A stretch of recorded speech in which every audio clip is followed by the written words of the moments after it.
अर्गलास्तोत्रम्।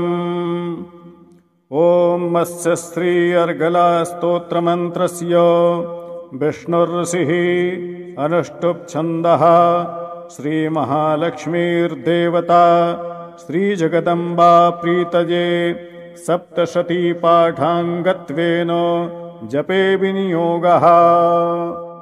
ॐ नमश्चण्डिकायै। मार्कण्डेय उवाच। ॐ जयन्ती मङ्गला काली भद्रकाली कपालिनी दुर्गा क्षमा शिवा धात्री स्वाहा स्वधा नमोऽस्तुते। जय त्वं देवी चामुण्डे जय भूतार्तिहारिणी जय सर्वगते देवी कालरात्रि नमोऽस्तुते। मधुकैटभविद्रावी विधात्रिवरदे नमः। रूपं देहि जयं देहि यशो देहि द्विषो जहि महिषासुरनिर्णाशी भक्तानां सुखदे नमः। रूपं देहि जयं देहि यशो देहि द्विषो जहि रक्तबीजवधे देवी चण्डमुण्डविनाशिनी रूपं देहि जयं देहि यशो देहि द्विषो जहि शुम्भस्यैव निशुम्भस्य धूम्राक्षस्य च मर्दिनी रूपं देहि जयं देहि यशो देहि द्विषो जहि वन्दिताङ्घ्रियुगे देवी सर्वसौभाग्यदायिनी रूपं देहि जयं देहि यशो देहि द्विषो जहि अचिन्त्यरूपचरिते सर्वशत्रुविनाशिनी रूपं देहि जयं देहि यशो देहि द्विषो जहि न तेभ्यः सर्वदा भक्त्या चण्डिके दुरितापहे रूपं देहि जयं देहि यशो देहि द्विषो जहि स्तुवद्भ्यो भक्तिपूर्वं त्वां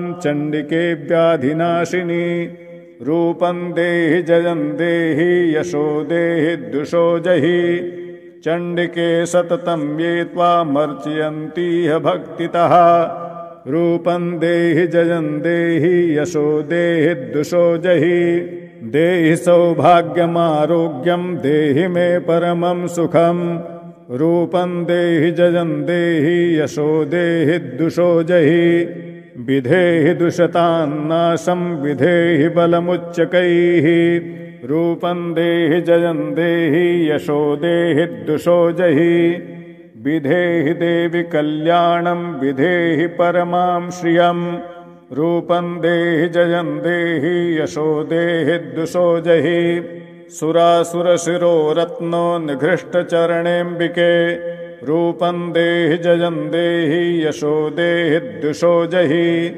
विद्यावन्तं यशस्वन्तं लक्ष्मीवन्तं जनं कुरु रूपं देहि जयं देहि यशो देहि द्विषो जहि प्रचण्डदैत्यदर्पघ्ने चण्डिके प्रणताय मे रूपं देहि जयं देहि यशो देहि द्विषो जहि चतुर्भुजे चतुर्वक्त्र संस्तुते परमेश्वरी रूपं देहि जयं देहि यशो देहि द्विषो जहि कृष्णेन संस्तुते देवी शश्वद्भक्त्या सदाम्बिके रूपं देहि जयं देहि यशो देहि द्विषो जहि हिमाचलसुतानाथो संस्तुते परमेश्वरी रूपं देहि जयं देहि यशो देहि द्विषो जहि इन्द्राणीपति सद्भावो पूजिते परमेश्वरी रूपं देहि जयं देहि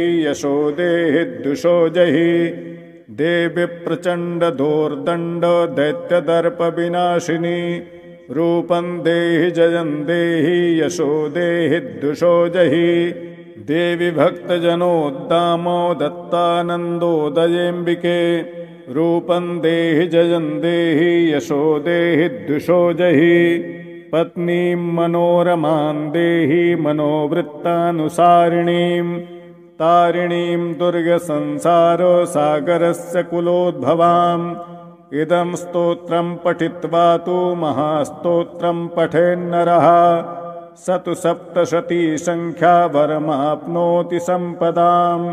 श्रीजगदम्बार्पणमस्तु।